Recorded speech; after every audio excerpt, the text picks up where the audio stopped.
I'm going to teach you what vRealize Orchestrator is. Let's get started. Hi everyone, I'm Watrous from VVork. If this is your first time here and you want to learn about automating, programming, and monitoring in VMware environments, you're in the right place. Start now by subscribing and click the bell so that you don't miss a thing. Before we get started, if you're already familiar with vRO, feel free to skip this video. I'll put the playlist for all the videos up in the upper right-hand corner, or just in case your YouTube client doesn't have those cards, I'll put a URL into the YouTube description down below. Again, please feel free to go to the playlist and jump to the next video. On the other hand, if you're not familiar with vRO, let's spend a few moments talking about what vRO is. The vRealize Orchestrator primarily is a tool for automating. Now, there are various parts of your IT infrastructure that could benefit from automation. For instance, your vSphere environment is a classic use case. But please be aware that vRO is in no way limited just to automating vSphere activities. vRO can automate vSphere, but vRO can also automate tasks for other VMware products. And beyond VMware products and technologies, vRO can automate third-party components in your infrastructure, including both third-party hardware systems, third-party software systems. They can all be automated using vRO. And since we're automating, that means you're going to be able to have these same tasks performed, tasks that you perhaps have been doing manually. You'll be able to perform those in an automated fashion, which means that they're going to run faster, and because the automation specifies exactly how to do the task, you're going to be able to ensure that those tasks are performed in a consistent manner each and every time.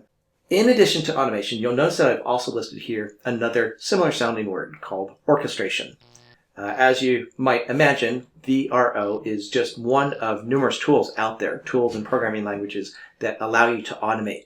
But vRO goes beyond just allowing you to create simple little scripts to automate individual tasks. vRO allows you to combine together multiple orchestrator workflows that automate, again, not just vSphere, but potentially your entire IT infrastructure. So instead of being just a tool or a language that's very focused on doing one little thing at a time, Orchestrator supports you in orchestrating the activities of your entire environment.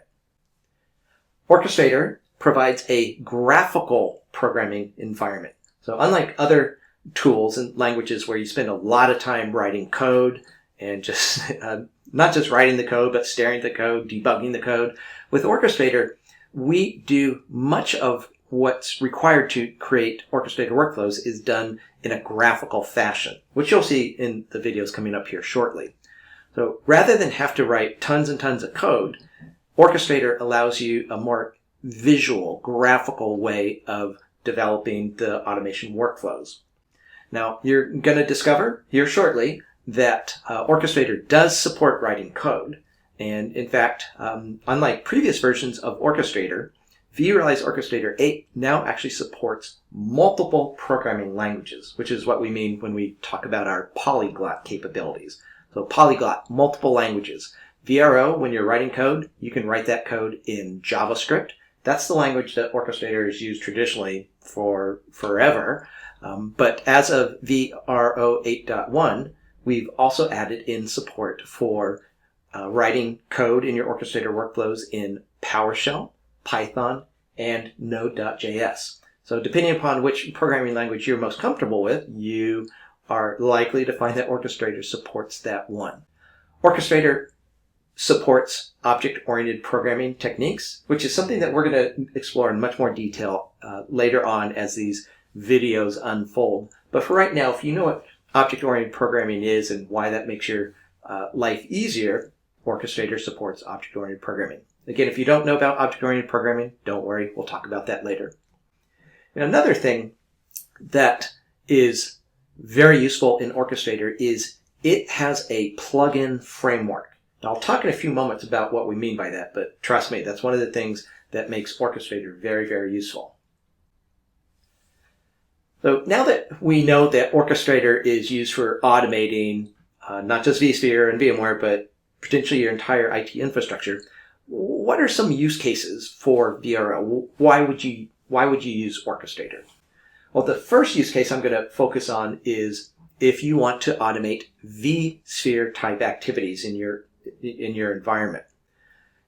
If you are not automating vSphere type activities, if you're just doing things the manual old-fashioned way, I'd encourage you to ask yourself a question. When you create a VM in your manual environment, when you create a VM, how long does that take? Well, the answer to that question actually depends upon what you really mean.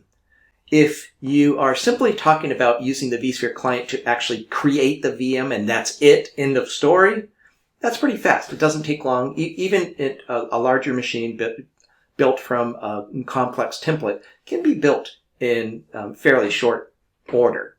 But for most customers, building the machine, creating the machine itself, the VM itself, is usually not the end of the story. It's very common for customers to create the VM and then put the VM into various systems, such as Active Directory. Perhaps you use Active Directory and you want the machine that's newly been created to be listed in Active Directory. But it's not just Active Directory. You probably also have things such as an IP address management system, whether you're using Infoblox or QIP or Min and Mice or SolarWinds. There are lots of different IP address management systems out there, and chances are you need to have the IP address that gets assigned to this newly created machine to be pulled from your IPAM. So, what else? Do you have a configuration management database or perhaps an asset management database?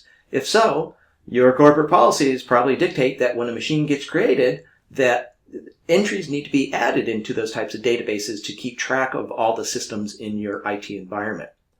Or perhaps once a machine's been built, you need to install patches, or you need to register it with a backup system, or you need to perform security hardening, or the list goes on and on and on. It's usually not enough just to create the machine. You usually have some collection. It may not be this exact list. You may not do all these things, or maybe you do more than just these things. But there's usually much more that needs to happen to the machine that's been created before it actually gets handed off to the end user. So by using vRO, we can not only leverage the speed and capabilities of vSphere to build the machine quickly, we can also use vRO workflows to perform all these other tasks in an automated fashion. Another use case for vRO is using it in conjunction with VMware vRealize automation. If you have VMware vRealize automation, it rides on top of vSphere and other cloud platforms, but VRA rides on top of vSphere and manages the creation of VMs there, which is great. Again, as you would expect with a name such as vRealize automation, it automates that task.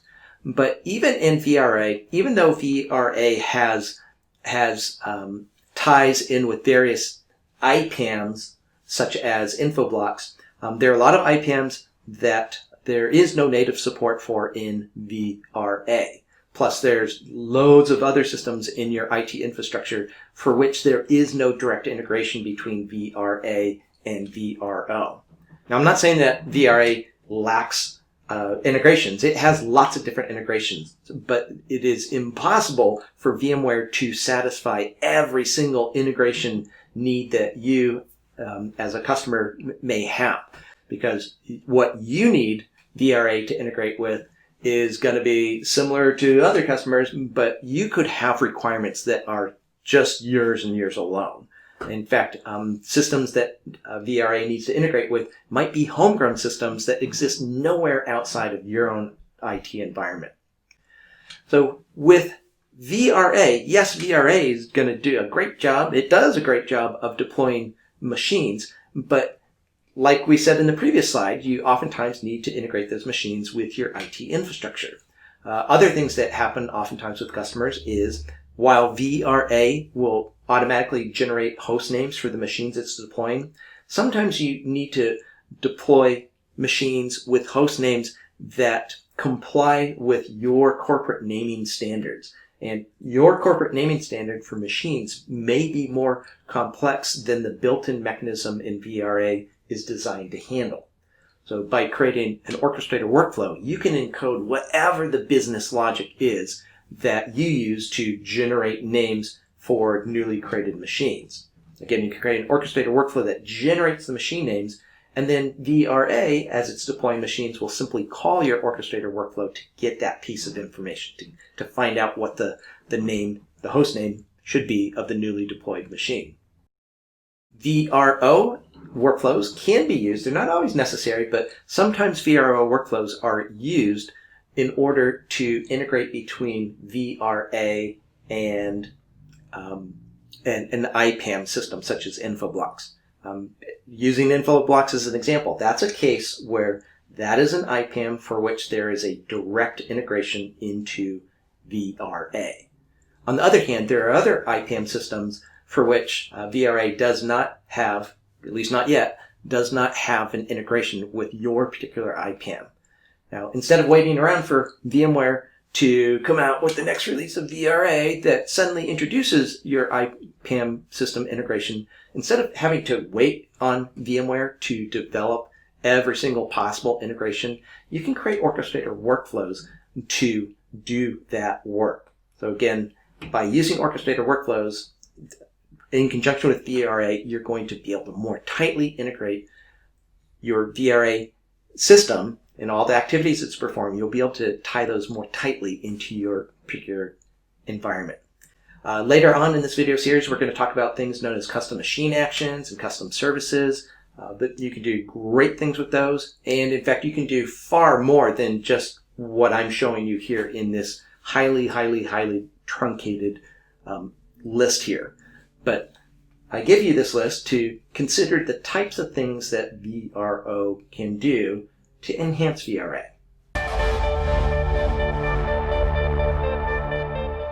In the next video, I'll show you how to download the vRO server software.